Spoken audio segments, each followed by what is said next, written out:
On va voir maintenant quelques manipulations de base qu'il faut connaître pour pouvoir faire des constructions sur ce type de plateforme.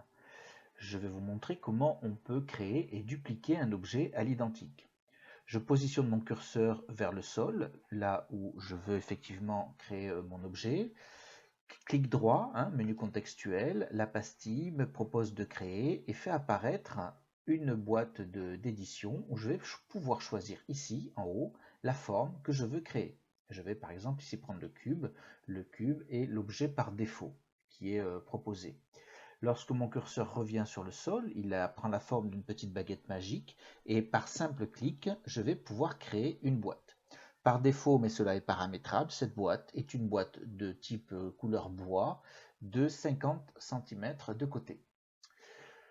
Je peux cette boîte la déplacer en sélectionnant une partie de flèche et en faisant glisser la souris. Donc là, si je sélectionne vers le haut, je la fais monter, vers moi, ou vers la gauche ou la droite. Je peux, en appuyant sur la touche CTRL, pivoter cette boîte selon les différents axes, toujours ceux qui sont présentés en haut, X, Y, Z, et je peux, si je le souhaite, en appuyant sur CTRL et la touche Maj, et en le tenant appuyé, en utilisant les poignées de dimensionnement, augmenter sur l'axe des X, ou augmenter sur l'axe des Y, ou augmenter sur l'axe des Z, mon cube. Je vais vous montrer maintenant comment on peut dupliquer cette forme facilement. Je vais appuyer sur la touche Maj et je vais procéder à une manipulation du même type que celle qui me permet de déplacer le cube. Donc j'ai le doigt appuyé sur la touche Maj de mon clavier, je sélectionne donc clic gauche une des flèches qui correspond à un des axes de positionnement du cube et je fais glisser ma souris. Vous voyez que mon cube se déplace, mais en fait, il a laissé l'original à sa place. Donc vous voyez qu'il est positionné exactement à l'identique. Je peux, en refaisant le même geste, reproduire l'opération plusieurs fois de suite. Je vais maintenant supprimer les cubes qui ont été dupliqués et je reviens à mon cube initial pour vous montrer comment on peut, par exemple, jouer donc, sur la fenêtre d'édition. Alors je peux perdre la fenêtre d'édition si je sélectionne autre chose ailleurs. Voilà. Je peux revenir à mon cube, faire un clic droit et demander l'édition de cette prime, on appelle ça une primitive, et à ce moment-là, je revois toutes les caractéristiques de cet objet.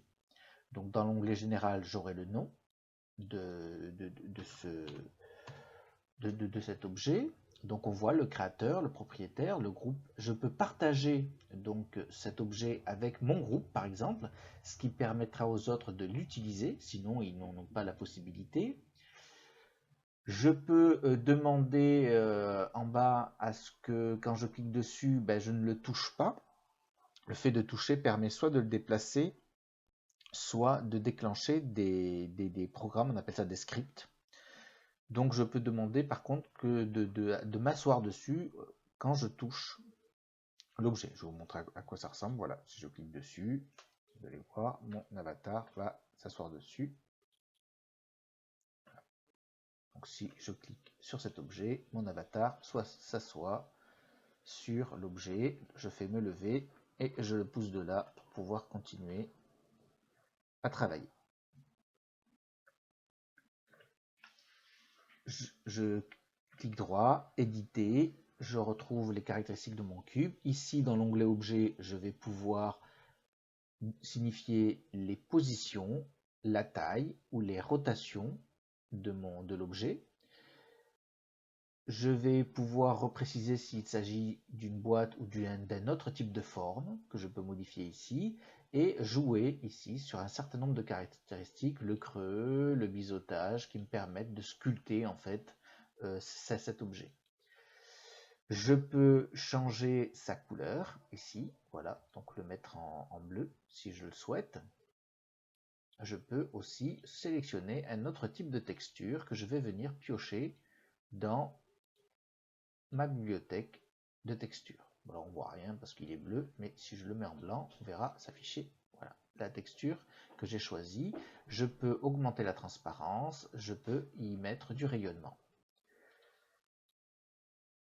Dernier élément un petit peu plus complexe, ici, sur le dernier onglet, je peux considérer cette primitive comme étant un contenant, y placer des objets et y placer surtout des scripts, des programmes qui vont me permettre, quand je vais solliciter l'objet, de soit créer, enfin, soit de le faire bouger tout seul, soit d'alerter d'autres primitives alentour.